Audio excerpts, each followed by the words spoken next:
Godless Engineer has already made comments to some aspects of this guy's video that are similar to what I would say, but I have more to say. Serious objections that can be raised to the existence of God. But there are numerous arguments that are made by atheists that need to stop being used because nobody takes them seriously. 1. How is that a valid reason to stop using such arguments? 2. Why don't you take them seriously? I would ask why you take the Bible seriously, but I already know you do because you believe the Bible is the truth. Therefore, the question there would be, why do you accept the Bible as the truth, other than it saying it is the truth? I'm after your psychological reasoning. 3. Why don't you Christians stop arguing? 4. Why are you arguing if you believe you're all saved and while we're all going to hell? 5. Don't we have free will? So in this video, we're going to cover 6 of the worst arguments against the existence of God in Christianity. At number 6, we have calling God random names. Godless has already pointed out that calling names is not an argument against God's existence. This isn't an argument at all, as Godless also pointed out that not all of these are arguments. My take on this is why you Christians are bothered by atheists calling God names if God is superior and you're saved by him. Why are you people even taking it personally? I also like that Godless has also pointed out that atheists are responding to their understanding of God according to the Bible. Atheists call God different names, such as a quote sky daddy or a quote flying spaghetti monster. It's really just a terrible straw man. They will say that every other religion is made up, so why not just make up their own religion and worship the flying spaghetti monster?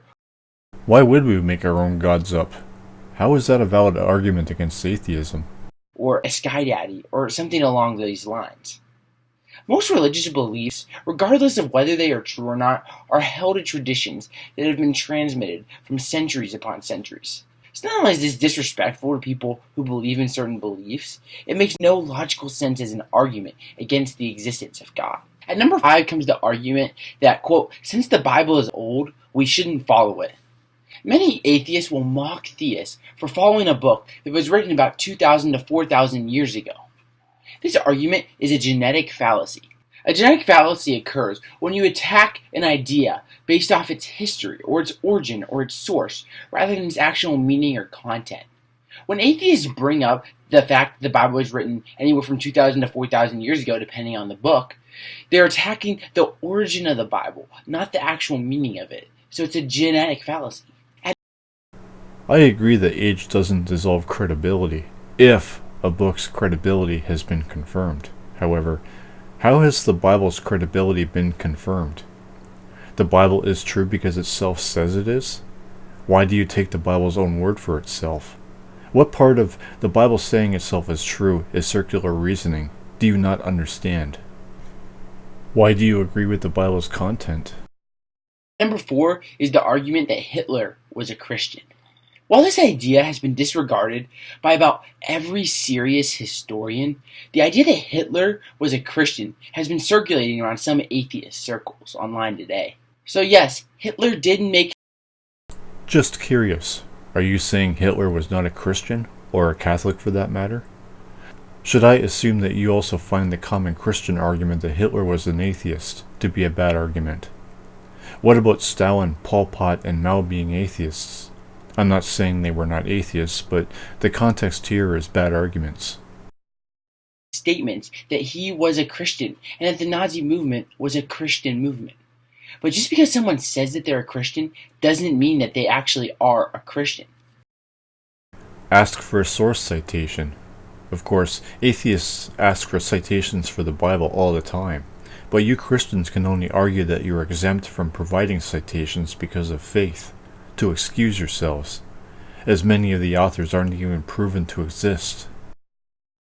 Lawrence Rees, a British historian, wrote that Hitler never expressed any individual belief in the basics of Christian faith. Hitler's public announcements of faith came from a desire to not cause a quarrel with...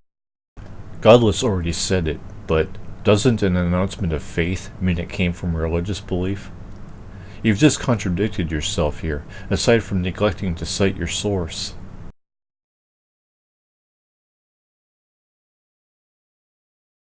with the church, which would hurt national unity in Germany. In addition, Hitler and his regime killed Dietrich Bonhoeffer, a devout Christian. Now, why would these Christians, who at least they claim to be Christians, kill Christians? It's because they weren't Christians. How do you know? Did you know those people personally? Even if they weren't, that has nothing to do with Hitler being a Christian being a bad argument. There is absolutely no reason to believe that Hitler was in fact a devout, practicing Christian. And number 3 is the idea that the universe is not fine-tuned. There are a lot of different ways that atheists will go with this argument. Some atheists will say that almost every part of the universe is uninhabitable to life, so the universe is not fine-tuned. That is true, but then Earth becomes the exception to the rule, which is evidence of fine-tuning. Why would Earth be any different than everywhere else in the cosmos? Yes, this planet has life.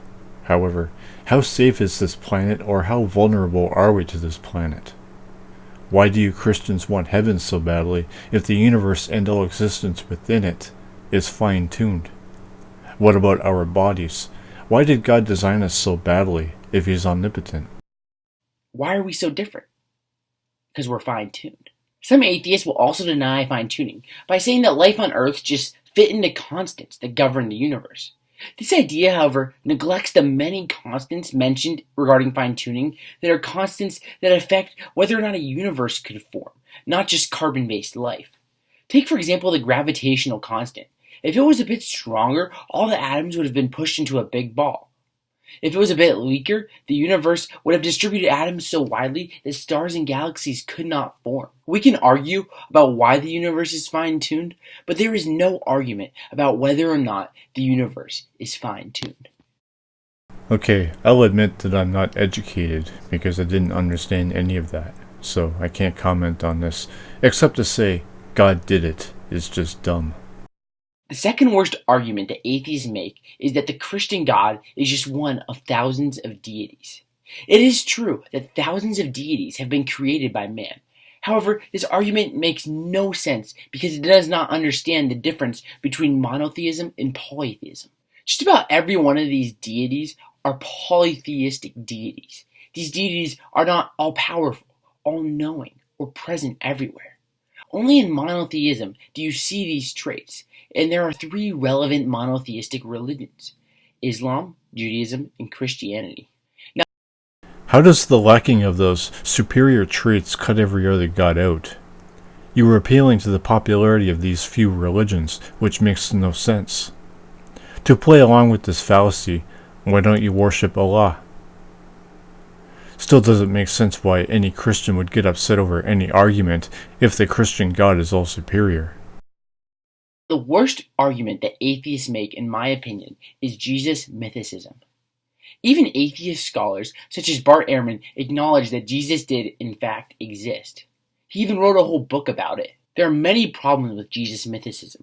These include, first, Paul's frequent mentioning of Christ and his acknowledgement of James as the brother of Jesus in Galatians 1. Second is the New Testament's ability to align with archaeology, which confirms that it was written with a historical setting in mind. I have to agree with you on this. However, I will call you out on your bias toward this book because it supposedly confirms Jesus' existence, especially the author being an atheist. My questions are, however, why do you want Jesus to exist? And why do you agree that Jesus died for man's sins when God could have simply not created life, which would make Jesus' existence unnecessary? Sin is only the absence of God, which God only punishes for because it offends him. Also, how was his death a sacrifice if Jesus resurrected? And third, outside sources such as Tacitus and Josephus, which attest to the historicity of Jesus. There is no good argument for Jesus mythicism. Period. So, yeah, just please stop with the Jesus mythicism. It makes no sense. I have a better idea. Why don't all of you Christians and Muslims stop preaching and arguing? Which is mostly why atheists are making these arguments that you Christians aren't taking seriously. Get this religion out of secular schools, out of the legal system, and out of politics. Keep it in your home, the church, and in religious schools. You can pray in secular schools, just do it quietly. Don't disrupt anybody.